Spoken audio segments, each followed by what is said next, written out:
My solution has now helped 150,000 souls. So, and all guerrilla marketing. So I didn't do any of the funnels and the drops and the clickbait and all that. I wanted to know, if you believe in something, would you actually share the story? Would you share it because without being paid? Just, do you believe in it? And that is what I'm doing with Not on Our Watch. We're here, board members, to also help our children.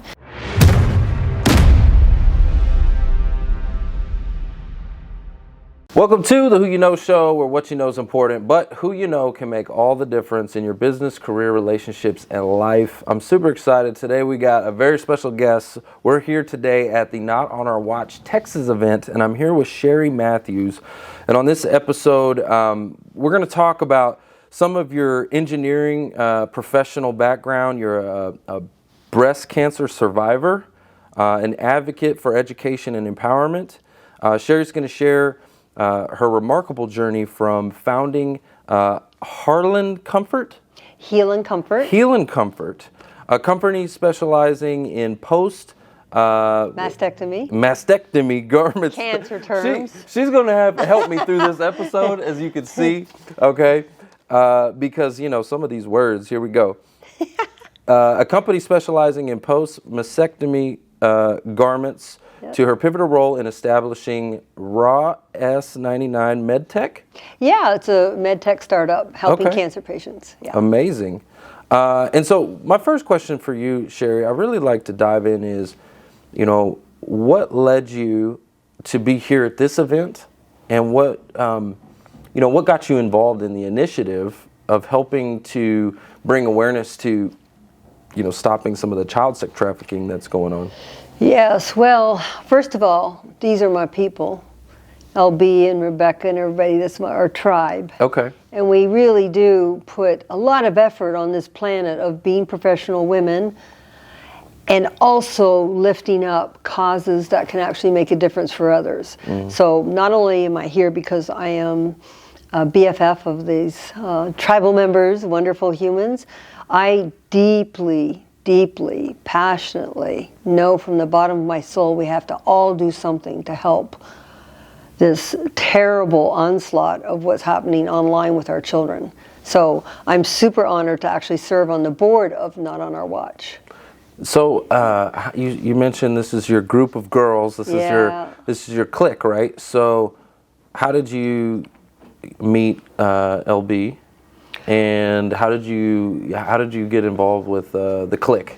Well, we kind of like all attract one another because you can find similar souls and people with missions and visions like this as a professional, right? Well, we went to a lot of different events together, and one person meets another, and they kind of do the little screening in the sense of, I'd love you to meet LB, and I met LB and fell in love right away. She's just a ray of sunshine. Plus she's an amazing builder and a visionary. Very creative, which I love. So yeah, and then of course in Rebecca, same type of circles and introductions. Yeah. So I just think it's people that really want to, they attract one another because like when you get together, when two or more together, you actually have more power than just being all by yourself. So your journey from being a breast cancer survivor to a successful entrepreneur, right, it's pretty inspiring. Can you tell us about the motivation behind starting Healincomfort and the impact it's had on the lives of the post-mastectomy patients? Sure. Well, first of all, I went through breast cancer, and it's not in my family.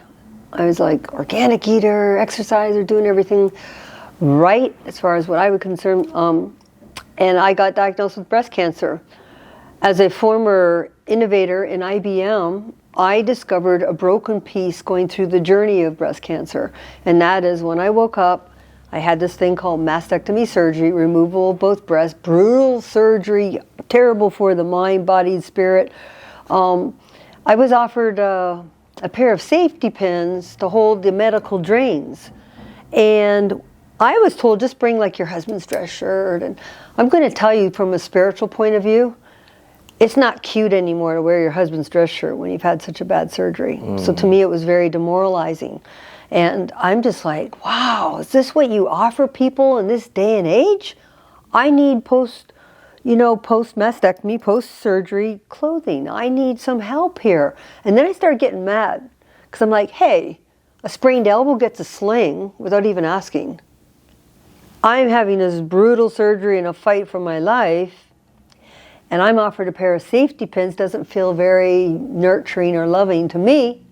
And I'm like, I wonder if I can change this for other people. And so, like, in the wheelchair, I'm a God girl, so I literally had like a big prayer and almost like an out-of-body thing. I'm going to change this for other people. Okay. Because it can't just be me going through this. So, because I'm passionate about youth, I decided to start a company with only $1,000 to not use my own resources and see if I can help 100 patients in Austin, Texas with this concept I had, which is basically adaptive clothing to hold the medical drains and make me look like a person, not a science experiment. That was my passion in my heart.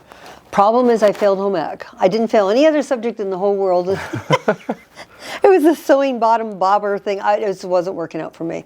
But I persevered and got a prototype done, which means my first test. And then I got it manufactured. And then I started with my vision to help 100 patients. And I'm just going to say I have been blessed, and I believe God has blessed me. My solution has now helped 150,000 souls.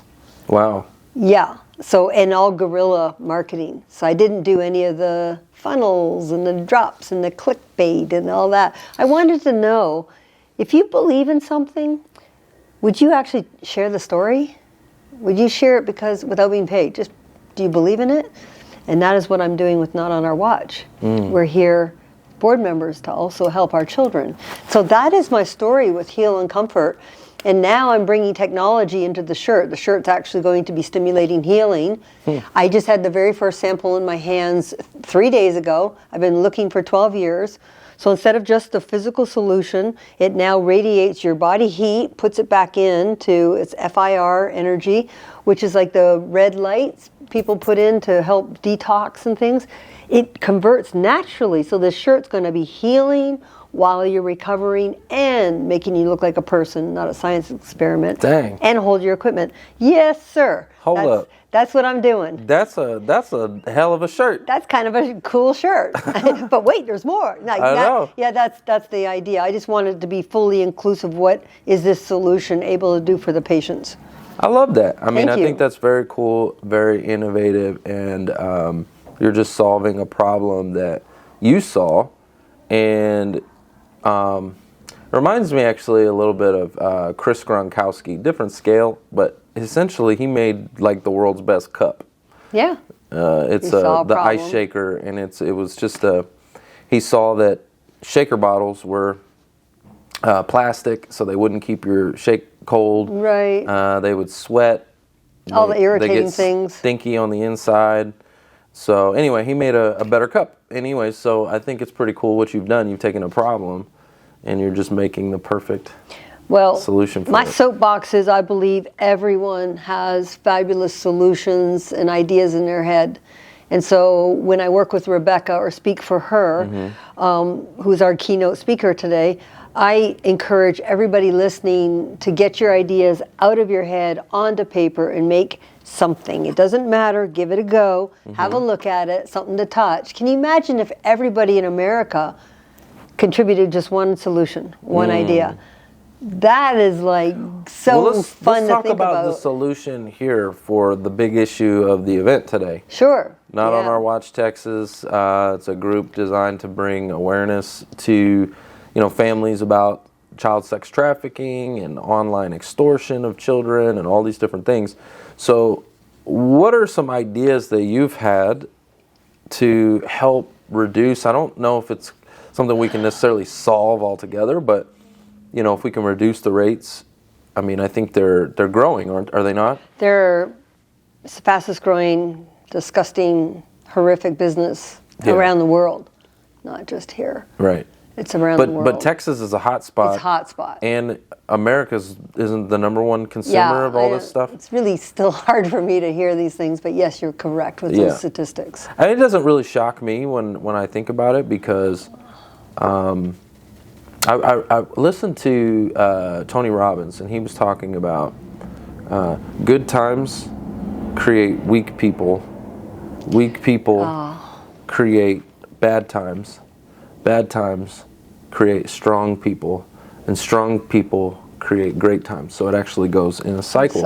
And I think we've had some great times that have created some weak people. Absolutely. And I think that's what we're seeing here in America. I think the country overall, like people are weak-minded. Not everybody, obviously. When I say that, I'm saying these predators. I think we got a lot of weak people in this society, and I think it's stemmed from some of the great times we've had as a country. And so, anyways, it doesn't shock me to know that we're the number one consumer of this disgusting thing. It doesn't shock me. It's shocking when you think of them as children, though. Oh, absolutely. It's not just people looking at pornography. Oh, it's These disgusting. are babies. Right. So their moral compass is not only broken, they're following a different calling of, like, it is horrific. So 100%. Yeah. Yeah, it's crazy. And then, like, you see the, recently the Jeffrey Epstein list is coming out with all these people that were involved in all of that, the island and da-da-da-da-da.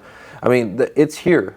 It's here, and I think it goes all the way up into government and everything. It does indeed. I mean, it's here, and so what do you think we can do, the average everyday person can do, or what are some of your big ideas that you have? Well, I love that question, Trevor, because I'm just going to tell you I've been approached probably 5 different times to be on a something task force, get the ideas out, and I can't. It's too much because it stirs up so much anger in me that I'm not walking in like peace, because I already help cancer patients every day, and that's kind of, so I was like, I'm always saying no. LB said, this is what I see, this is a vision that I see that we need to do. And I think right away, we're stopping the feeder program. Okay, so everybody will watch a movie and they'll say, but my child isn't going to run away. My child, so they can easily put it away in a compartment, right? This is what I love about Not on Our Watch. I love the fact that when we say keeping our children safe, we're not just saying, like the old days, watch out for that white van that's circling the neighborhood, right? Yep. Because that was a tangible thing you could look at. Unfortunately, that white van is now inside the cell phone, And so parents are so overwhelmed, and it's so much to even concern themselves with. What I love about Not on Our Watch, we're sounding the alarm. We're creating a community to sound the alarm. What does that do? Well, when people actually hear that it is in your home, stop thinking it's like another area and all this. It is in your home. When you take that kind of responsibility, what can you do about it? It seems too overwhelming, right? But if you understand what to look for, what to ask your child, and if you're seeing odd things coming over while you're playing a game, you need to report that to mom and dad, because that's a bad guy. He's broken in there. But you have to have that conversation. Yeah. So the children are embarrassed, because sometimes those creeps are sending pornography to our children, right? And they're just like, oh, I'm telling mom, she won't let me play my game. This is what happens in the mind of a child. So what I love about what we're doing is it's like stopping the feeder program, because we're cutting it at the beginning. We need still boots on the ground to go in and rescue our babies that are trapped, okay? For sure. But what I love about Not on Our Watch is we are a community sounding the alarm. And all you need to do to be part of our community is sound the alarm for your people, your friends, your community. We start a whole movement of watchful people, right? And it's not so scary, because some of the movements are just like, people are like, oh, I don't want to know about that, right? Yeah. We're creating something that's doable and so incredibly impactful, because it's in your home. You tuck your child to bed. Yeah. And they're in their palm of their hands. Yeah, and it's scary when you hear some of the stories about what was the gentleman where his son just went to bed, and then he got Richard, he got reached out to through, I think, Instagram or whatever, by somebody that was pretending to be a girl, and they all are. And then there's the communication, and in one night he was getting sextortion. He's getting extorted, and they're threatening him that if he doesn't, pay him $1,000 or whatever, and expose him, shame him, tell all his friends and family, and the kid ended up committing suicide that night. It happened so fast. And he's like a football player and a star athlete, and he had the his story act just together. breaks your heart. And so those are the types of things that I think you're right. Awareness for parents, because if they think, like to your point, if it's way out here, this problem that's kind of like... You see a movie and you're like, I don't live in the Congos. Yeah, we it's kind of like, you see on the news, you see a tornado goes through a village, but you're like, that's not my village, right? Yeah. It's like, it's I might away. still send money, I care for a nanosecond until the next disaster shot. Right now we're bombarded, what is it? How many 50,000 bombardments a day trying to get our attention? Oh, yeah. Yeah. And it is in your home. Like, the last event that I went to really opened my eyes to how big of scale and how some of the officers who are undercover, they say that, I can't remember the exact numbers, but how quickly they are being, when they go online and pretend they're a kid. Yeah, the hits. Yep, they get hit up so quickly. And it's like, okay, when I heard the stats from the last event, it made me think there's no doubt in my mind that I bet every kid has been approached at some point. Absolutely. Yes. And maybe it wasn't successful. It wasn't a successful approach. But think about how many times do we get spammy messages? Correct. All the time. You get spammy How about phone the tracking calls. they do for they're advertising? trying to sell you a warranty or whatever. Your car's out of warranty or whatever. Yep. They're trying to. There's always some kind of scam. They're tracking. Gimmicky thing that's going on, and it's happening to the kids too. Yes, and I like to define harm, because what I love about Not on Our Watch is we are sounding the alarm to keep the children safe. What does that mean? Are they locked in their house? They're away from their white van? What is harm? Harm isn't just the obvious. They got kidnapped, they're gone, whatever. That's horrible, right? Harm is what they're flashing before our children's eyes. That's harm. Yeah. So when we say we're keeping them safe, why we are effective and why we're doing something that everybody can do is you must stop that harm. When children are approached by pornography very young, it frightens them. It's scary. Of course, it's terrifying. Yeah. But we don't know what it's doing to their little brains as they're trying to be. I can't even imagine. Like, I was a pretty wild child, and I had a lot of looseness growing up. Got in a lot of trouble. And I can only imagine what I would have done if I'd had one of these things. It'd probably destroy my life. Because I did not have the control back then, But children don't. Yeah, they don't. They don't. Yeah, they don't. And People so, think they're little adults. They're not. This is powerful. This is adults abuse these things, right? So you're putting the power in the hands of these children and expecting them to just use their cognitive skills, which they do not have formed, their frontal lobes not even connected, and to make rational decisions that adults can't even make. They're getting hit with little dopamine hits from all the interactions, Absolutely. The social likes and all this kind of stuff. For me personally, I think that there's a restriction, age restrictions on rated R movies. There's age restrictions on, when you can drive a car, when you can get a tattoo, when you can smoke a cigarette, when you can drink alcohol. And you can be enlisted to fight. There should be an age restriction on these devices as well, as my personal opinion. Like, I don't think, anyways, I know a lot of parents don't like that because it's easier to give the kid the device, especially when the kid's throwing a fit.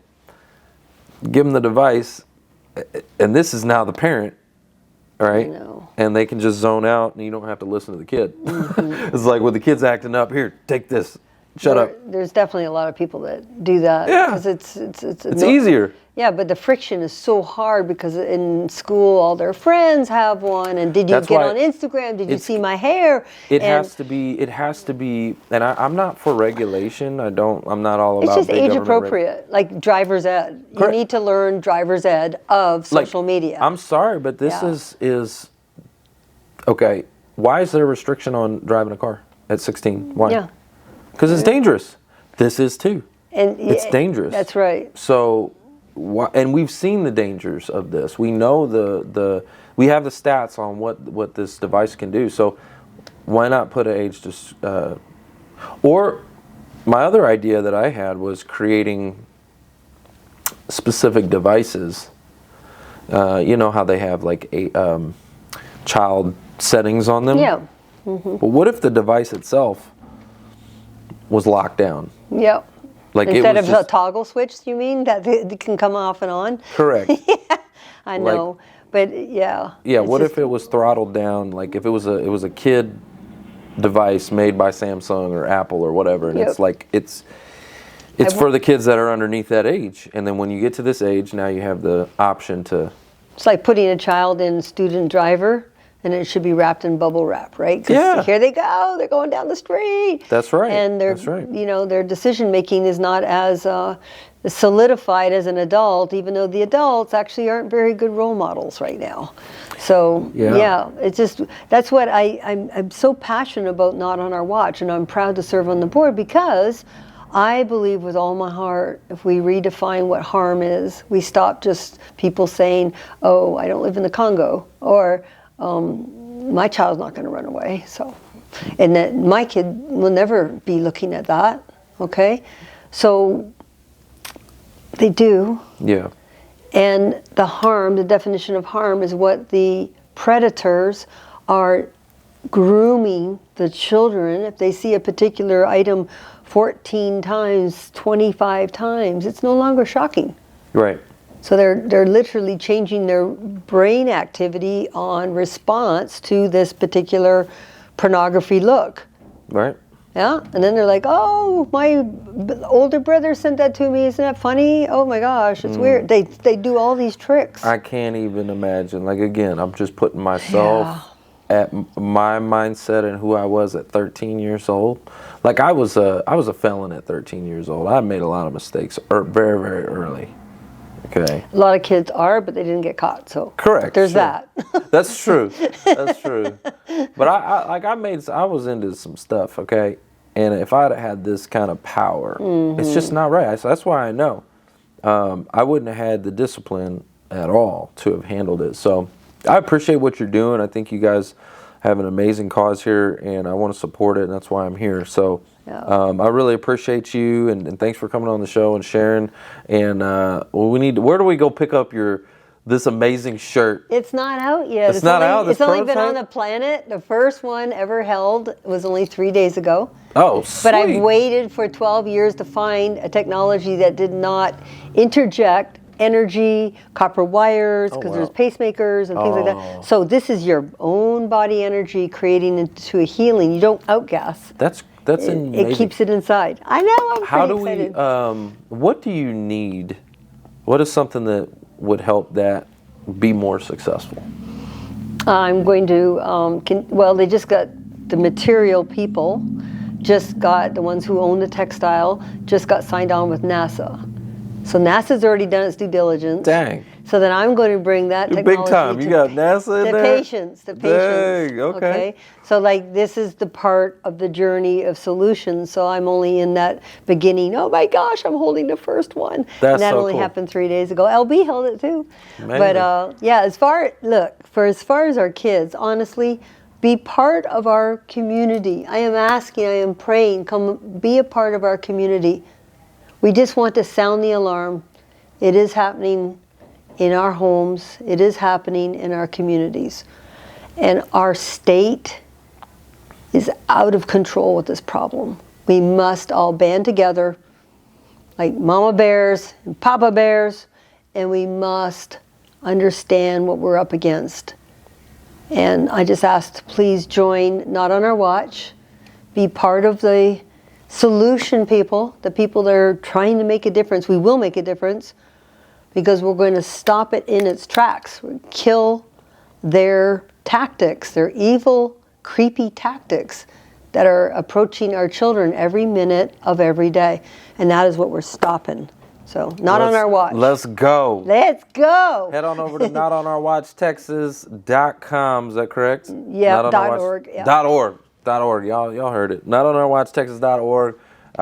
Get part of the initiative, okay? Yep. And you don't have to live in Texas either. If you're watching the show. Oh, we're coming to your state. No, we're moving. We're coming. Okay, but you listen, you can get involved now. Yes. Okay, you don't have to just be part of Texas. Just go to the website, click, let us know you're out there. You're now on the team that's going to be making a difference to helping our children stay safe.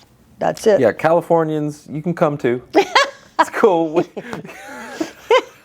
We'll accept you. It's fine. It's his show, so he said that. I didn't say that.